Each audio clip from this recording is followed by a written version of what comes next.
तो चलिए सबसे पहले रिटेल निवेशकों का जलवा जो कि हमें एसआईपी के नंबर्स में दिखाई दे रहा है उसी पर बातचीत करेंगे। कुछ आंकड़े आपके स्क्रीन पर हम पेश करते हैं जिससे पता चलेगा कि बाजार में निवेश को लेकर कहां तक एसआईपी का जलवा जारी है या बढ़ रहा है। एसआईपी के नंबर्स रिकॉर्ड स्तर पर पहुंचे हैं। अप्रैल में हमने देखा है कि जो एसआईपी के इनफ्लोज हैं वो 26,632 करोड़ पर जो है ये आंकड़ा हमने पहुंचता हुआ देखा है। आपको ध्यान होगा कि इसके पिछले महीने में हमने देखा था कि 26,000 के थोड़ा सा नीचे जो है नंबर्स गए थे, लेकिन उसके बाद क्लियरली हमने देखा कि अब नंबर्स पे बढ़ोतरी आती हुई अब दिखाई दे रही है। इतना ही नहीं, काफ़ी स्ट्रॉन्ग इनफ्लो अगर हम देखें इसको कहा जा सकता है। इसके अलावा ओवरऑल इक्विटी इनफ्लो की अगर हम बात करें तो वो 12 महीने के लो पर है और ऐसा चौथा महीना स्ट्रेट जहां पर हमने थोड़ी सी कमजोरी देखी है। इन सब के बावजूद अगर आप स्मॉल कैप मिड कैप्स में भी इनफ्लो देखें तो वो काफ़ी हद तक स्टेबल है। मंथ ऑन मंथ बेसिस भी अगर हम लेकर देखें इस आंकड़े को तो उसमें काफ़ी स्टेबिलिटी हमको दिखाई दे रही है। तो कहीं ना कहीं बीच में जहां पर मिड कैप स्मॉल कैप में थोड़ा सा रुझान और निवेश कम होता हुआ हमने देखा था, अब वो नंबर्स काफ़ी हद तक मेंटेन हो रहे हैं। एनएफओ जैसे कि अब एक्सपेक्टेड ही था, यहाँ पर थोड़ा सा weak performance month on month, लेकिन फ्लेक्सी कैप ऐसी कैटेगरी है जहाँ पे लगातार 13वां ऐसा महीना हम देख रहे हैं कि बढ़िया दिलचस्पी और इन्फ्लोज के लिहाज से नंबर्स जो है फ्लेक्सी कैप में अभी भी काफ़ी हद तक इंटैक्ट है। सेक्टोरल फंड्स इनफ्लो में हमने मंथ ऑन मंथ बेसिस में थोड़ा सा बदलाव देखा है और ये आंकड़ा थोड़ा सा ज़्यादा बढ़ता हुआ हालांकि दिखाई दे रहा है। काफ़ी हद तक वैल्यू और फोकस्ड फंड्स में हमने देखा है कि रिडक्शन हुआ है जहाँ तक इनफ्लोज की बात है। ओवरऑल इनफ्लोज जो बढ़ रहा है वो लिक्विड फंड्स की वजह से भी हम देख रहे हैं, क्योंकि एक end of the year adjustments भी होता है कॉर्पोरेट्स और ट्रेजरीज की तरफ से, तो वो एक आंकड़े पर असर यहाँ पर पड़ता हुआ हमने देखा है। आर्बिट्राज का इनफ्लो लगभग 12,000 करोड़ के आसपास का रहा है। ETFs में इनफ्लोज जो हैं वो लगभग 19,000 करोड़ के आसपास दर्ज हुए हैं। चलिए इसी पर विस्तार से बातचीत करते हैं। दो मेहमान मेरे साथ जुड़ गए हैं, मार्केट एक्सपर्ट सुनील सुब्रमण्यम और साथ ही Shweta Rajani, head mutual fund Anand Rathi wealth. आप दोनों का स्वागत है इस खास पेशकश में। सुनील सर, रिटेल निवेशकों का जोश तो काफ़ी हाई है एसआईपी नंबर्स को देखते हुए और बाजार की इतनी उतार चढ़ाव वाली चाल के बावजूद भी, क्या कहेंगे?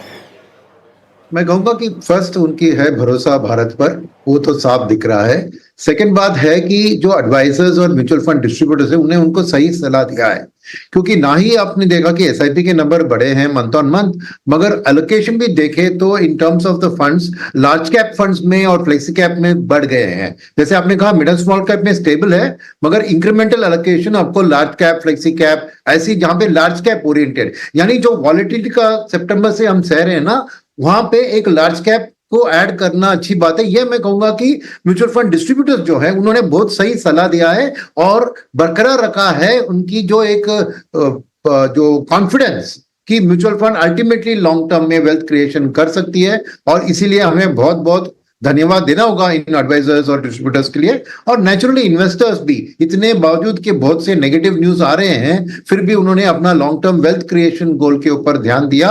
और एसआईपी आपने कहा कि मिडिल स्मॉल कैप में स्टेबल है, मेरा मानना है कि ज्यादातर जो मिडिल स्मॉल कैप की इनफ्लोज है वो एसआईपी के थ्रू आ रहे हैं, जो लमसम है वो शायद लार्ज कैप और फ्लेक्सी कैप में जा रहे हैं। और ईटीएफ के आंकड़े आपने बताया बहुत जबरदस्त बढ़त, क्योंकि ईटीएफ ज्यादातर लार्ज कैप स्पेस में होती है, तो क्लियरली एक move toward safety. At the same time धीरे धीरे जो महीने महीने में एसआईपी करते हैं वो लॉन्ग टर्म वेल्थ क्रिएशन के लिए एक अच्छी बैलेंस्ड आउटलुक दिख रहा है डोमेस्टिक इन्वेस्टर्स की। सुनील जी, आपसे मैं एसआईपी स्टॉपेजेस पर भी बात करूंगी, लेकिन उससे पहले श्वेता आपसे हम टेक लेना चाहेंगे, क्योंकि देखिए बहुत ज़रूरी है निवेशकों को ये समझाना। इनफैक्ट मुझे लगता है कि जो आंकड़े हैं कम से कम इस बात को तो साबित करते ही हैं कि हमेशा जब भी हम डिसिप्लिन की बात करते हैं, जब भी हम उतार चढ़ाव में ज़्यादा यूनिट्स खरीदने की बात करते हैं, वो दर्शकों को समझ में आ रही है। लेकिन स्पेसिफिकली अगर मैं फ्लेक्सी कैप की ओर रुझान समझना चाहूँ तो ये 13वां महीना है जहां पर हम देख रहे हैं कि इनफ्लोज एक बार फिर से काफ़ी हाई आए हैं और अब की बार थोड़ा सा सेक्टोरल फंड्स में भी इंटरेस्ट जगता हुआ दिखाई दे रहा है। तो फ्लेक्सी कैप में ऑलरेडी बिकॉज आपके पास लार्ज कैप का एक्सपोजर सबसे ज़्यादा होता है तो स्टेबिलिटी के लिहाज से फ्लेक्सी कैप्स की चॉइस बढ़िया होती है। सेक्टोरली हम इनफ्लो जो देख रहे हैं वो किस बेसिस पर आपको बढ़ता हुआ दिखाई दे रहा है, श्वेता? कविता जी, देखिए जैसे फ्लेक्सी कैप की पहले अगर मैं बात करूं तो हाँ, हमने वो एक ट्रेंड देखा है कि पहले जो एलोकेशन लार्ज कैप को जानी होती थी वो लार्ज कैप कैटेगरी को एज सच जाती थी, लेकिन over the last few months वो फ्लेक्सी कैप एक बेटर ऑल्टरनेटिव हो गया है for a large cap exposure. तो हम यहाँ देख रहे हैं कि इस कैटेगरी में इंटरेस्ट काफी बढ़ने लगा है इन्वेस्टर्स का। दूसरी एक बात, फ्लेक्सी कैप में कई बार ये भी हो जाता है कि आप जैसे नाम सजेस्ट करता है कि फंड मैनेजर के पास फ्लेक्सिबिलिटी है कि अगर उन्हें कहीं दिख रहा है मिड एंड स्मॉल कैप में भी कोई अच्छी अपॉर्चुनिटी आ रही है तो फंड मैनेजर आपके बिहाफ पे वो एक्सपोजर ले लेगा। तो आमतौर पर निवेशक को ऐसे लगता है कि हमें इतनी समझ नहीं है, लेकिन फंड मैनेजर को हमारे पैसे दे देना, कि फंड मैनेजर डिसाइड करे लार्ज मिड स्मॉल कहाँ अच्छी एलोकेशन आ रही है, वहां पर वो निवेश करेंगे। हालांकि फ्लेक्सी कैप फंड्स में 25 से 35% का हमने मिड स्मॉल एक्सपोजर देखा है विद इन द फंड्स। तो लार्ज कैप हैवी तो होता है, लेकिन वो एक तड़का जो आपको मिड स्मॉल का मिलना चाहिए वो मिल जाता है। तो उस लिहाज से अगर देखें तो फ्लेक्सी कैप में जो एलोकेशन ज्यादा जा रही हैं वो समझ आती हैं। दूसरा सेक्टरल फंड्स में हमने ये देखा है कि कुछ महीनों में सेक्टरल एलोकेशंस बहुत बड़ी हैं। जब कोई एनएफओज आए हैं, कब कोई ऐसी थीम प्ले आउट कर रही है कि बहुत निकल के आ रहा है कि ये एक सेक्टर अर्निंग्स के लिहाज से, वैल्यूएशन के लिहाज से अच्छा लग रहा है, तो उसमें इंटरेस्ट बढ़ता हुआ दिखा है। तो पॉकेट्स में हाँ, कुछ महीनों में ऐसे देखा हमने कि सेक्टरल एलोकेशंस बढ़ गई, और अप्रैल में भी वो फिर से कुछ महीनों बाद रिफ्लेक्ट हुआ कि सडनली आपकी सेक्टर एलोकेशंस बढ़ी। तो एक आधा सेक्टर्स कुछ निकल के आए जहां लग रहे हैं कि इनमें वैल्यूएशंस ठीक लग रही हैं, अर्निंग्स की प्रोग्रेशन हो सकती है अच्छी। तो वो मैं कहूंगी कि हम आते साल में भी ऐसे देख सकते हैं कि पॉकेट्स में आपको दिखेगा कि कुछ कुछ सेक्टर्स, कुछ कुछ थीम्स की बहुत चर्चा हो रही है, नंबर्स ठीक लग रहे हैं, तो एलोकेशंस उन महीनों में बढ़ रही है, लेकिन वो एक कंसिस्टेंसी शायद हम नहीं देखेंगे। सुनील सर, एसआईपी स्टॉपेजेस से पहले जो डेटा कह रहा है वो ये भी है कि एक्सेप्ट फॉर ईएलएसएस स्कीम्स बाकी सभी इक्विटी स्कीम्स में हमें इनफ्लो ठीक ठाक दिखाई दिया है। ईएलएसएस में जो इनफ्लो में कमी आई है, क्या वो इस वजह से है क्योंकि लोग अब ज्यादा न्यू टैक्स रिजीम की ओर शिफ्ट हो गए हैं और ईएलएसएस का उनको फायदा नहीं मिलेगा वहां पर टैक्स बेनिफिट का? हाँ, वही आंकड़े थे कि लास्ट ईयर ही आपको 50% से ज्यादा investors, I mean tax payers ने न्यू रेजिम को चुना था। और इस साल की बजट में जो और भी वो एक ड्राइव में शायद 60 या 65% आपको एक न्यू टैक्स रेजिम में जाने की कोशिश करेंगे। और सेकंड चीज यह है कि जो डिस्ट्रीब्यूटर्स, अगेन मैं वापस डिस्ट्रीब्यूटर्स की बात आता हूँ कि वो भी अभी जाके खाली टैक्स की वजह से नहीं बेच रहे हैं, वो अभी इंडिया की फ्यूचर भविष्य अच्छी है, मार्केट की भविष्य अच्छी है, ये चीज के ऊपर बेच रहे हैं। तो इसलिए ईएलएसएस स्पेसिफिकली एक डाइवर्सिफाइड कैटेगरी है, तो डाइवर्सिफाइड फंड्स आपको ओपन एंडेड में मिलते हैं, तो एक लॉक इन 3 साल क्यों करें, वो भी एक सोच है मन में। नहीं, आप बिल्कुल सही कह रहे हैं यहाँ पर। और साथ ही आर्बिट्राज फंड में भी बढ़ता हुआ इंटरेस्ट किस ओर इशारा कर रहा है? लगभग 12,000 करोड़ के आसपास का इनफ्लो हमने आर्बिट्राज में भी आता हुआ देखा है। क्या ये वो तबका है निवेशकों का जो थोड़ा सा सुनील सर एक्सपेरिमेंट करना चाहते हैं अपने इन्वेस्टमेंट्स में, या इस वॉल्टिलिटी का फायदा उठाना चाहते हैं? मैं कहूंगा कि एक तरफ रिटेल निवेशक की उतनी सोच नहीं है, ये एचएनआईज और इंस्टीट्यूशंस का है, क्योंकि यहाँ पे एक इक्विटी की टैक्सेशन की बेनिफिट, अपने शॉर्ट टर्म सरप्लसेस को आप अगर आर्बिट्राज में रखेंगे एज कंपेयर टू लिक्विड या बैंक डिपॉजिट, तो आपको क्या है कि एक साल रुकने से आपको 12.5% और शॉर्ट टर्म के लिए भी 20% ही आपको टैक्स लगती है, तो एक सुपर एडवांटेज है।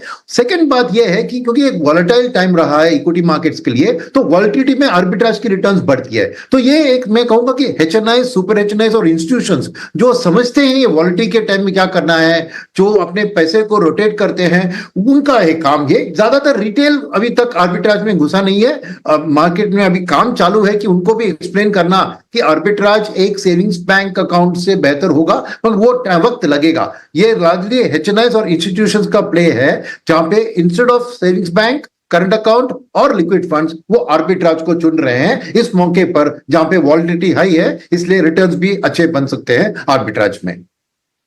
श्वेता, लेकिन एचएनआईज और यूएनआईज की कहानी ये भी कह रही है कि कहीं ना कहीं वो बाजार को टाइम करते रह गए और इसीलिए बस छूट गई। क्या कहेंगी आप?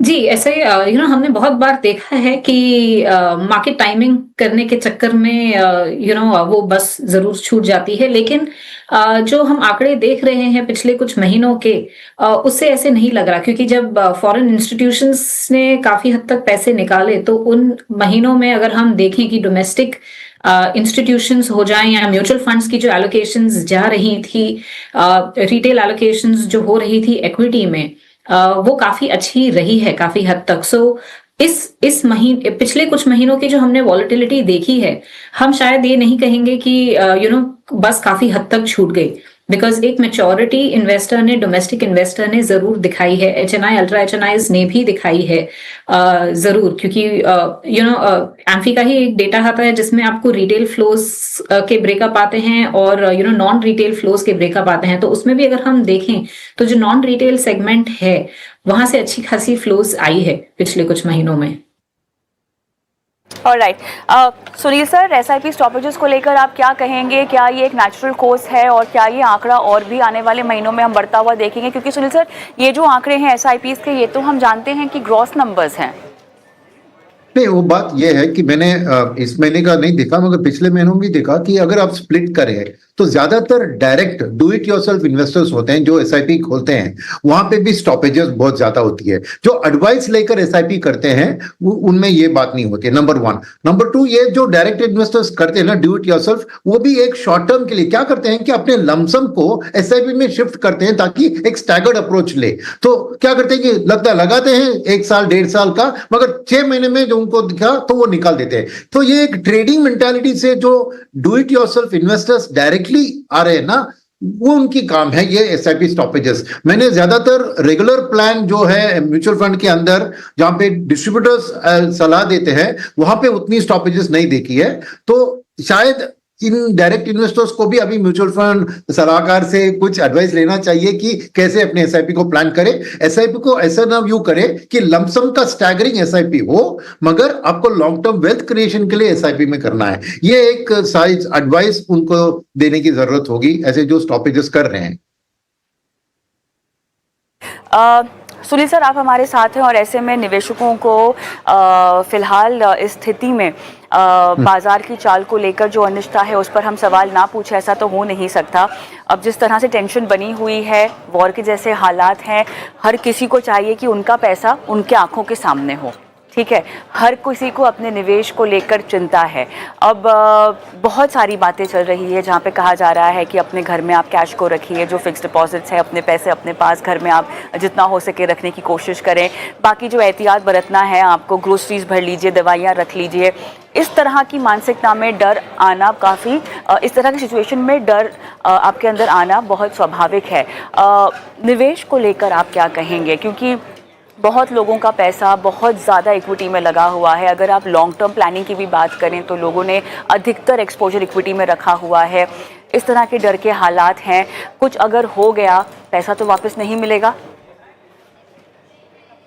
अब सोच लीजिए कि अकबर अलीज में या विजय सेल्स नेटवर्क में कंज्यूमर इलेक्ट्रॉनिक्स या ड्यूरेबल्स के लिए आषाढ़ महीने में सेल होता है ना, क्योंकि आषाढ़ महीने कोई खरीदारी नहीं करते, तो सब लोग वहां पे पुश करते हैं और डिस्काउंट्स देते हैं, तब जाके सब वो ड्यूरेबल्स को, रेफ्रिजरेटर, एसी जो भी है जब खरीदते हैं, क्योंकि उनको सस्ते में मिल रहा है। मगर ये नहीं सोचते कि अपने निवेश के वक्त में उन्होंने पैसा दूर तरीके से 5 साल 10 साल 15 साल के लिए निवेश कर रहे हैं, आज वही यूनिट्स उनको सस्ते में मिल रहे हैं। तो समझे कि आषाढ़ का सेल हो रहा है मार्केट में, तो उस हिसाब से आपको देखना चाहिए और आपकी जो इमोशंस है उसको कायम रखिए, डरिए मत, मगर अभी है वक्त निवेश करने का। तो मेरे ख्याल में 2-3 तरह के निवेशक होते हैं।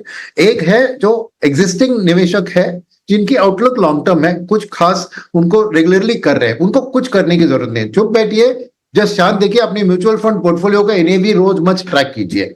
सेकंड होते हैं जिन्होंने बहुत साल से निवेश किया है, शायद उनको अगले महीने, 1.5 महीने, 3 महीने में कुछ जरूरतें हैं जिसके लिए वो प्लान कर रहे हैं। ऐसी बातें तो जरूर वो रिडेम्पशन करके उसके लिए निकाल सकते हैं, क्योंकि उनकी जरूरतें आ गई है तो उसके कारण वो कर रहे हैं, वो बिल्कुल ठीक है।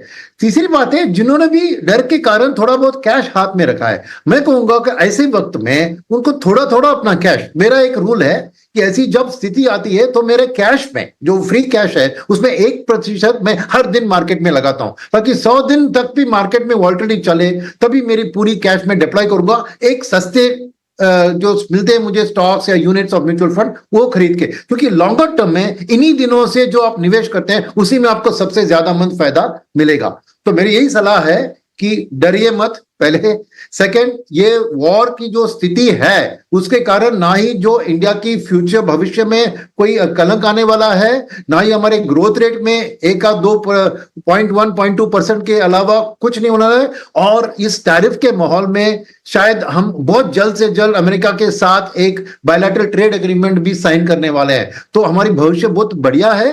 तो मौका आज कुछ भी वॉलेटाइल मिल रहा है तो आप जरूर निवेश कीजिए, मगर स्टॉक्स इंडिविजुअली चुनना वो थोड़ी डेंजर सिचुएशन हो सकती है, इसलिए मेरा ख्याल है कि उनको एक डाइवर्सिफाइड म्यूचुअल फंड के जरिए निवेश करना चाहिए। और डर अभी भी है तो स्टैगर कीजिए, अगले 3-4-6 महीने में आप धीरे धीरे पैसे को मार्केट में लगाइए through a diversified mutual fund, यही मेरी सलाह होगी उनको। मेरे भविष्य में मैंने देखा है, मेरे एक्सपीरियंस में 40 साल के एक्सपीरियंस में, कि ऐसे वक्त में जब भी मैंने निवेश किया वही मेरे लिए सबसे ज्यादा वेल्थ क्रिएशन और फायदेमंद रहा है।